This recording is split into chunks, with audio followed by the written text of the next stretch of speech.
चौथा दरवाजा है ब्रह्म ज्ञान। चार दरवाजे ने मुक्ति दे। मन्नै पाव है मोख द्वार। जिहड़ा मनन करदा नाम दा वो मुक्ति दा दरवाजा प्राप्त कर लैंदा। इन्हां चारां विचों जे एक दरवाजा भी मिल गया तो बहुत वधिया। कलयुग दे विच ना तो वासना रुक सकदियां ने, ना ही संतोख आउंदा मन नूं, ना ही ब्रह्म ज्ञान हो सकता है। कलयुग दे विच इक्को ही चीज़ वड्डी है जिहड़ी आपां सौखी प्राप्त कर सकते हैं। धन धन सतसंगत जित हर रस पाया, मिल जन नानक नाम प्रकाश। इस करके महाराज कहते ने मन्नै पाव है मोख द्वार। मुक्ति का दरवाजा जिहड़ा है ज्ञान, ब्रह्म ज्ञान, इनू प्राप्त कर लेंदे गुरमुख प्यारे। इस प्रकार पाउंदे हन कल्याण। मन्नै परवारै साधार। एक प्रतख परिवार है अपना, एक इंद्रियां का परिवार है, एक अंदर मन का परिवार है। ये तीन परिवार ने जिन्हां दे राही आपां ने कल्याण पाउणा। एक तां है कि गुरमुख अपने परिवार नूं ही सुधार लैंदे। जिवें भगत कबीर जी ने कमाला कमाली लोई सने सारा परिवार था। इसी प्रकार बड़ियां गुरसिखां ने अपने गृहस्थी जीवन विच परिवार की कल्याण की।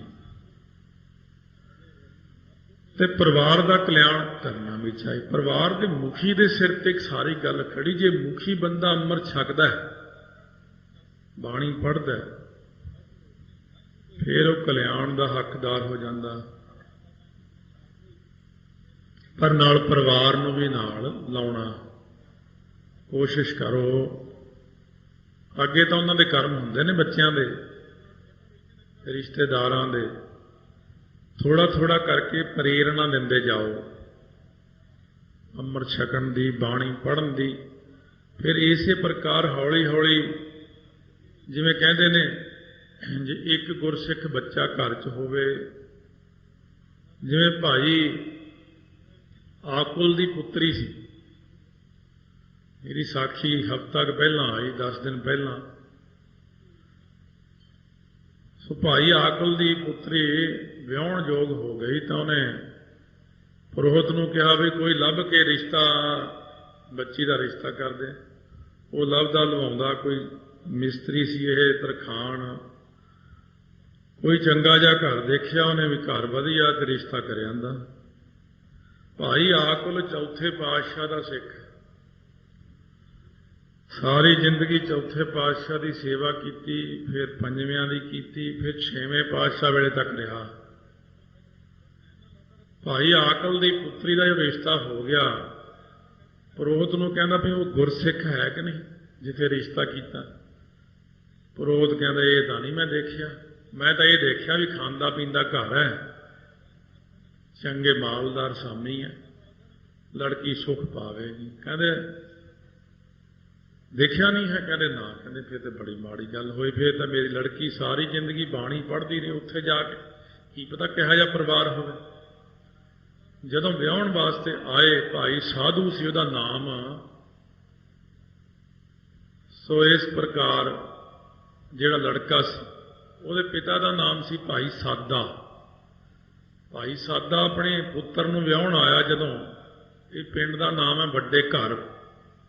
ये वड्डे घर पिंड जिहड़ा है, उत्थे जदों विआहण वास्ते आया, जदों लैण आए तो देखिया ये तो होर ही तरह के ने, जिवें कहने हम घर भूतने आए। तो भूतने जे लगते ना, कोई वाहिगुरू वाहिगुरू तो करदा नज़र नहीं आ रहा, ये तो होर ही शक्लां ने इन्हां दीयां। हौली हौली गल कढ़दे गल निकलिया भी ये तो कबर नूं मन्नण वाले ने, सुल्तानीए पीर नूं मनदे ने। भाई आकल ने तो बड़ा दुख मनाया, हे गुरु रामदास, हे गुरु अर्जन देव जी महाराज, हे गुरु हरगोबिंद साहब महाराज, ये की वरत गया साडे नाल। बड़ा मन नूं दुख होया, पर नहीं गुरसिख तेरे कर्म चंगे। जदों चले इत्थों, बीबी भी विचारी रोंदी जावे, हुण डोले च बैठी रोंदी जांदी, कहार चुकी जांदे ने। गर्मियां दे दिन सी, रात नूं चले, थोड़ा राह 'च विश्राम किया, फिर सवेरे सवेरे चले। उन्हां दिनां 'च महाराज सच्चे पातशाह पावन पवित्र स्थान भाई की डोली ठहरे हुए आसा दी वार का कीर्तन लग्या, संगत सजी हुई है। ये बार बार पिंड तो जा रहे ने लैके, तो कीर्तन की आवाज़ कन्नां 'च पई। भाई साधु अगे अगे घोड़ी ते है, ਉਹਦਾ पिता बरात समेत होर अगे जा रहा काफ़ी। भाई आकुल की पुत्री ने कहारा नूं थोड़ा जिहा सोना देता। ये भरावो, तुहानूं पता कि मैं गुरसिख की पुत्री हाँ, गलत थां विआही गई, थोड़ा इन्नी किरपा तो कर दो, साडे सतगुरु इत्थे आए हुए ने। जदों लैके गए दूरों ही उतर गई, मत्था टेक के महाराज के सामने बैठी। महाराज देख के कहते, बीबा तेरे ते ब्याह वाले कपड़े पाए ने, किधरों आ रहे हैं? कहने महाराज के चरणों से देख के बेनती की, महाराज मैं भाई आकुल की पुत्री चौथे पातशाह सेवा की, पंजवियां की की, सारियां मंगां मंगियां मिलियां, अज तुहाडे चरणों 'च हाजिर होईयां, मैनूं सुल्तानीए पीर नूं मनण वाले दे नाल विआह दिता, हुण दसो मैं की करां? महाराज उन्हां नूं सिੱਖੀ बख्शो। महाराज दयालु ने, सच्चे पातशाह कहते सिੱਖੀ तो तेरे पोतरियां पड़पोतरियां कोल होवेगी, थोड़े तो गाहां भी जिहड़े होणगे वो भी साडी सेवा करनगे आ। इस करके तुहाडी कोल विच तां बड़ी सिੱਖੀ होवेगी, तेरे पति कोल भी सिੱਖੀ होवेगी। इन्ने नूं साधु भी भालदा उत्थे आ गया उहदा पति। पहलां तां आकड़ के जे तुरे भी मैं नहीं मत्था टेकना, मैं तां पीर नूं मनदा। जदों हुण महाराज के सामने आया, ऐसी किरपा दृष्टि हुई, महाराज के चरणों ते मत्था रख के रोण लग पिया। सतगुरु ने सिੱਖੀ की दात दी, ये पिता नूं दित्ती। महाराज कह रहे तेरी कुल विच एक साडा गुरसिख जन्म लवेगा, फिर सारी कुल नूं ही सुधार देगा। वो भाई रूपा जिन्हें जन्म लिया उस कुल दे विच, वो भाई रूपा के साधु की साखी बड़ी बार सुनी, जिन्हों ने छेवें पातशाह नूं जंगल विच पानी पियाया सी, जिन्हां दा पानी बहुत ठंडा हो गया सी। तो इस प्रकार एक पुत्री गुरसिख दी अपने सहुरे घर नूं, अपने पेके घर नूं सुधार लैंदी है। 7 नानकियां दियां, 7 सहुरियां दियां, 7 दादकियां दियां, 21 कुलां नूं एक गुरसिख सवार लैंदा। मन्ना परिवार है साधार, इउं अपने परिवार का कल्याण कर। फिर जिहड़ा अपना परिवार अपनी इंद्रियां ने, इंद्रियां नूं भी सुधार लैंदे ने। रोज़ आनंद साहब का पाठ करते हैं, ये नेत्रो मेरे हर तुम मैं जोत धरी, हर बिन अवर न देखो कोई, हर बिन अवर न देखो कोई, नदरी हर निहालिया। एहो विस संसार तुम देखदे, एहो हर का रूप है, हर रूप नदरी आया, गुर प्रसादी बुझिया, जां वेखां हर एक है, हर बिन अवर ना कोई। है नानक नेत्र अंध से, सतगुर मिलिया दिव्य दृष्ट होई। ए श्रवणों मेरे हो, साचा सुनना न बिठाए, ए नेत्रो मेरे हो, ए रसना तू अनरस राज रही। सारियां इंद्रियां नूं उपदेश देता महाराज ने कि सारियां इंद्रियां जिहड़ियां ने वो उपदेश विच लग के इंद्रियां रूपी परिवार नूं सुधार लेना। गुरसिख अपनी इंद्रियां नूं शुद्ध कर लेंदे ने सतगुरु के हुक्म अनुसार।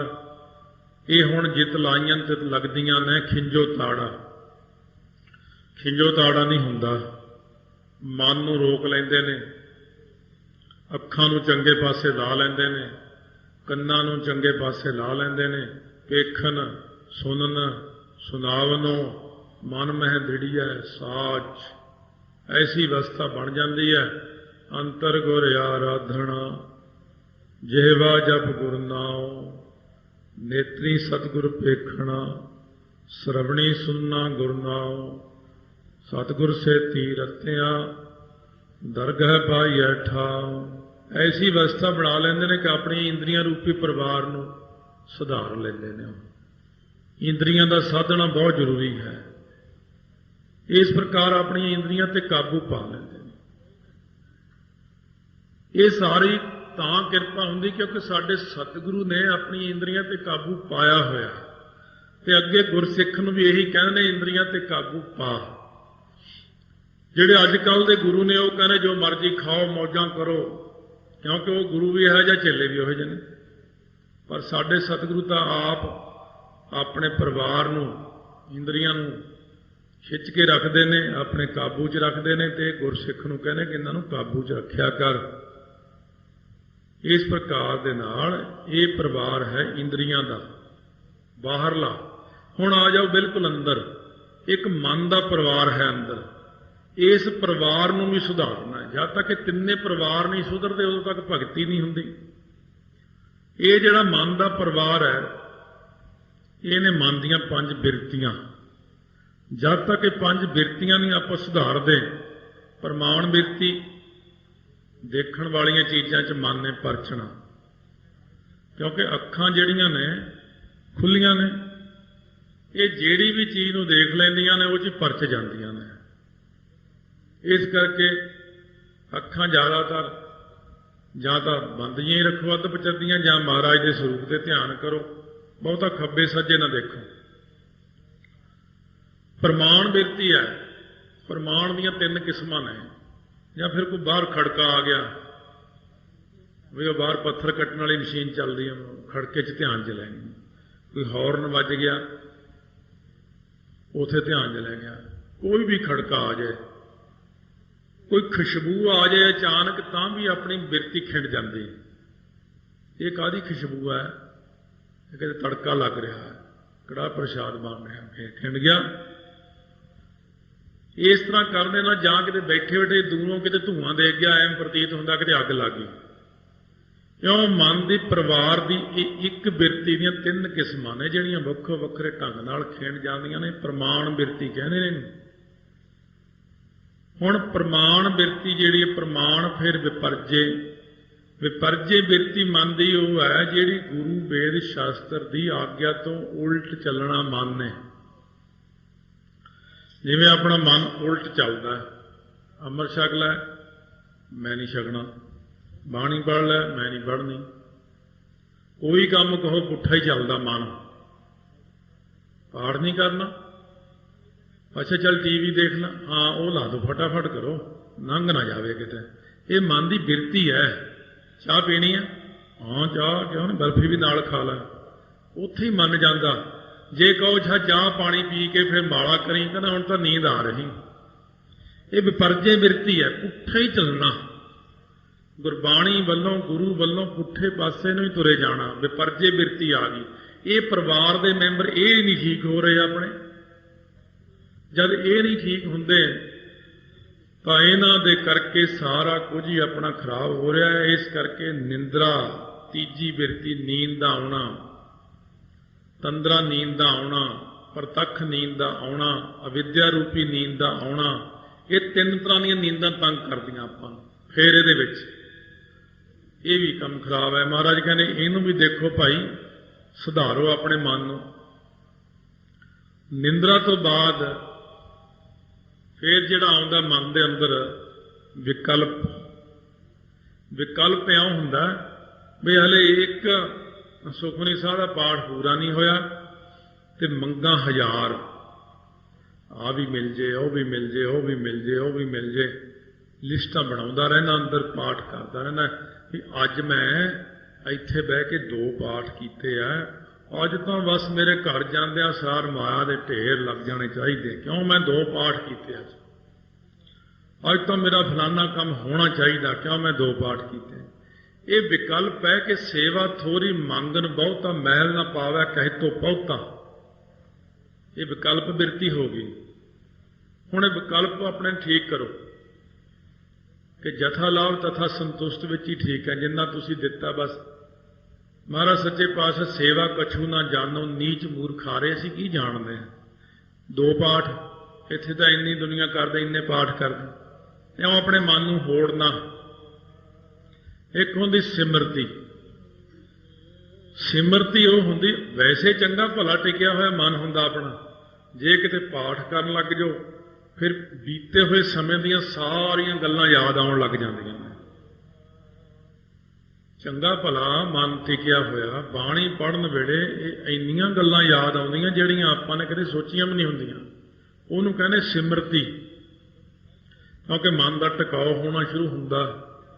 ਜਿਉਂ ਹੀ ਮਨ ਦੀ ਇਕਾਗਰਤਾ ਹੁੰਦੀ, ਇਕਾਗਰਤਾ ਵਿੱਚੋਂ ਬਹੁਤ ਕੁਝ ਨਿਕਲਦਾ, ਉਹਦੇ ਕਰਕੇ ਆਪਾਂ ਪਰੇਸ਼ਾਨ ਹੋ ਜਾਂਦੇ। ਮਹਾਰਾਜ ਕਹਿੰਦੇ ਆਪਣੇ ਮਨ ਦੇ ਪਰਿਵਾਰ ਦੇ ਇਹ 5 ਅੰਦਰ ਵੀ ਮੈਂਬਰ ਨੇ, ਇਹਨਾਂ ਦਾ ਵੀ ਖਿਆਲ ਕਰ ਲਓ ਕਿ ਇਹਨਾਂ ਨੂੰ ਕਿਵੇਂ ਸੁਧਾਰਨਾ।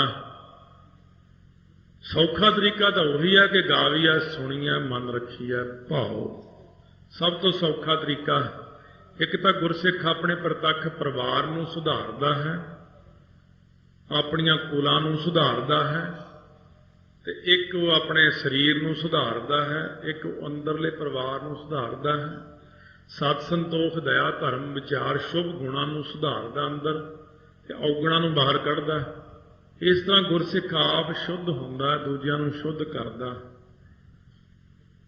ਮੰਨੈ ਤਰੈ ਤਾਰੇ ਗੁਰ ਸਿੱਖ, ਪਹਿਲਾਂ ਤਾਂ ਗੁਰ ਨੂੰ ਲਓ, ਕਿਉਂ ਜਿਹੜੇ ਸਤਿਗੁਰੂ ਜੀ ਨੇ ਇਹ ਆਪ ਪਹਿਲਾਂ ਬਾਣੀ ਦਾ ਮੰਨਣ ਕਰਦੇ ਨੇ, ਆਪ ਪਹਿਲਾਂ ਤਰਦੇ ਨੇ।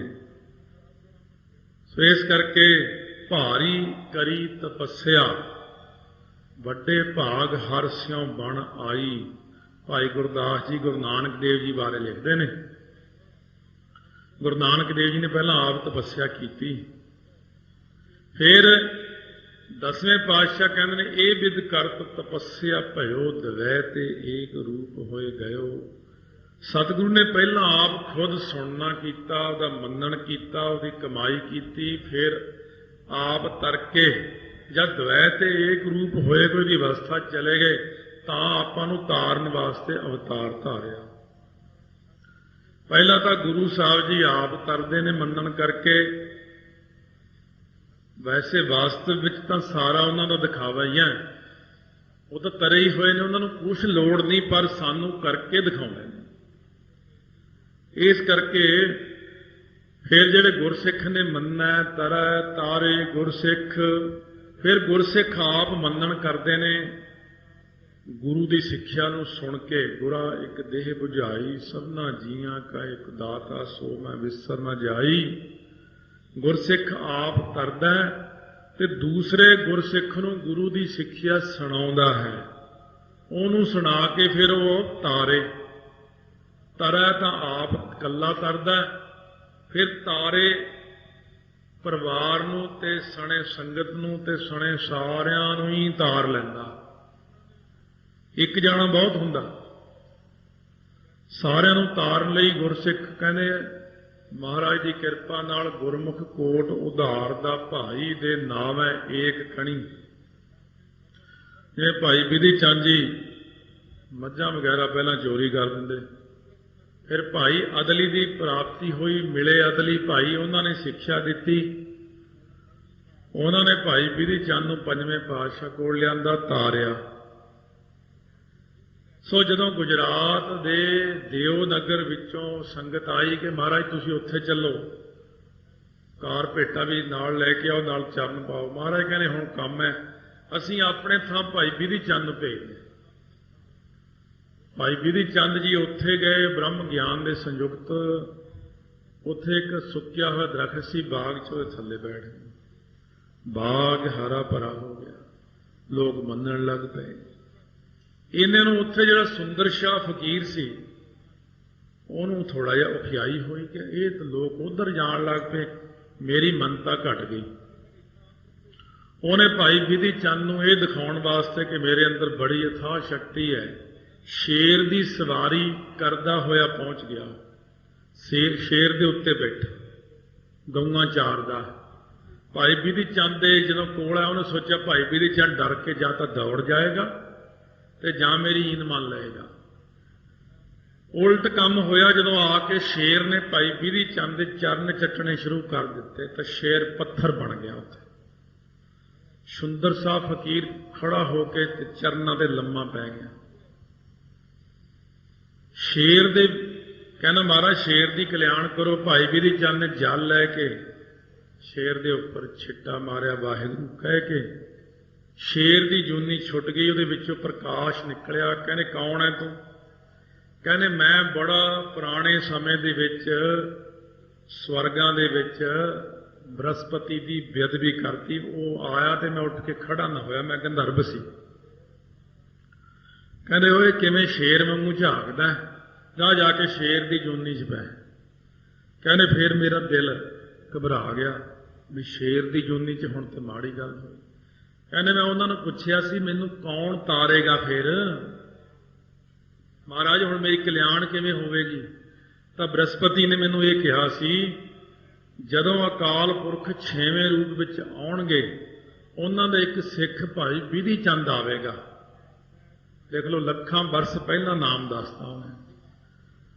ਭਾਈ ਵਿਧੀ ਚੰਦ ਆਵੇਗਾ, ਤੂੰ ਉਹਦੇ ਚਰਨ ਚੱਟਣੇ ਨੇ। ਹੁਣ ਤਾਂ ਤੂੰ ਉੱਠ ਕੇ ਖੜਾ ਨਹੀਂ ਨਾ ਹੋਇਆ, ਚਰਨ ਚੱਟੇਗਾ ਗੁਰਸਿੱਖ ਦੇ ਤਾਂ ਤੇਰਾ ਭਲਾ ਹੋ। ਸੋ ਭਾਈ ਵਿਧੀ ਚੰਦ ਜੀ ਮੇਰਾ ਹੁਣ ਭਲਾ ਹੋ ਗਿਆ, ਮੈਂ ਮੱਥਾ ਟੇਕਦਾ। ਸੁੰਦਰ ਸ਼ਾਹ ਫਕੀਰ ਕਹਿਣ ਲੱਗਿਆ ਧੰਨ ਹੋ ਮਹਾਰਾਜ, ਤੁਸੀਂ ਗੁਰਸਿੱਖੋ ਧੰਨ ਹੋ, ਆਪ ਤਰਦੇ ਹੋ ਦੂਜਿਆਂ ਨੂੰ ਤਾਰਦੇ ਹੋ। ਸੁੰਦਰ ਸ਼ਾਹ ਫਕੀਰ ਨਾਲ ਬੜੀ ਆਪਸ ਵਿੱਚ ਵਿਚਾਰਾਂ ਹੋਈਆਂ। ਭਾਈ ਸਾਹਿਬ ਨੇ ਉਹਦੀ ਜਿਹੜੀ ਮਾੜੀ ਮੋਟੀ ਹੰਗਤਾ ਸੀ ਦੂਰ ਕਰਤੀ। ਕਹਿਣ ਲੱਗਿਆ ਭਾਈ ਸਾਹਿਬ ਫਿਰ ਅੰਤਮ ਸਮੇਂ, ਕਹਿੰਦੇ ਭਾਈ ਸਾਹਿਬ ਕਹਿੰਦੇ ਅੰਤਮ ਸਮਾਂ ਮੇਰਾ ਤੇ ਤੇਰਾ ਇੱਕੋ ਹੀ ਵਕਤ ਹੈ ਦੋਵਾਂ ਦਾ। ਜਦੋਂ ਮੇਰਾ ਅੰਤਮ ਸਮਾਂ ਆਵੇਗਾ ਮੈਂ ਇੱਥੇ ਆਵਾਂਗਾ ਦਿਓ ਨਗਰ, ਉਦੋਂ ਮੈਂ ਆ ਕੇ ਇੱਥੇ ਸਰੀਰ ਤਿਆਗਾਂਗਾ, ਆਪਾਂ ਇਕੱਠੇ ਸੱਚਖੰਡ ਨੂੰ ਚੱਲਾਂਗੇ। ਇਉਂ ਭਾਈ ਅਦਲੀ ਨੇ ਤਾਰਿਆ ਭਾਈ ਵਿਧੀ ਚੰਦ ਨੂੰ, ਭਾਈ ਵਿਧੀ ਚੰਦ ਨੇ ਤਾਰਿਆ ਅੱਗੇ ਸ਼ੇਰ ਨੂੰ ਤੇ ਲੱਖਾਂ ਗੁਰਸਿੱਖਾਂ ਨੂੰ, ਤੇ ਅੱਗੇ ਸੁੰਦਰ ਸ਼ਾਹ ਵਰਗੇ ਫਕੀਰਾਂ ਨੂੰ। ਮੰਨਣਾ ਜਿਹੜਾ ਗੁਰਸਿੱਖ ਆਪ ਬਾਣੀ ਮੰਨਦਾ, ਮੰਨ ਕੇ ਕਮਾਉਂਦਾ, ਉਹ ਦੂਜਿਆਂ ਨੂੰ ਵੀ ਮੰਨਣ ਲਾਉਂਦਾ, ਦੂਜਿਆਂ ਨੂੰ ਵੀ ਕਹਿੰਦਾ ਤੁਸੀਂ ਵੀ ਜਪੋ, ਤੁਸੀਂ ਵੀ ਇਉਂ ਕਰੋ, ਤਰੈ, ਫਿਰ ਦੂਜਿਆਂ ਨੂੰ ਵੀ ਤਾਰਦਾ। ਗੁਰੂ ਦੀ ਸਿੱਖਿਆ ਹੋਰਨਾਂ ਨੂੰ ਵੀ ਸੁਣਾਉਂਦਾ, ਉਹਨਾਂ ਨੂੰ ਵੀ ਤਾਰਦਾ। 21 ਕੁਲਾਂ ਤਰਦੀਆਂ ਨੇ, ਪਰਿਵਾਰ ਤਰਦੇ ਨੇ। ਕੁੱਲ ਉਧਾਰ ਹੈ ਆਪਣਾ, ਦਰਗ ਹੈ ਭਾਵ ਹੈ ਮਾਣ। ਦਰਗਾਹ ਵਿੱਚ ਵੀ ਮਾਣ ਆਦਰ ਪ੍ਰਾਪਤ ਕਰਦੇ ਨੇ।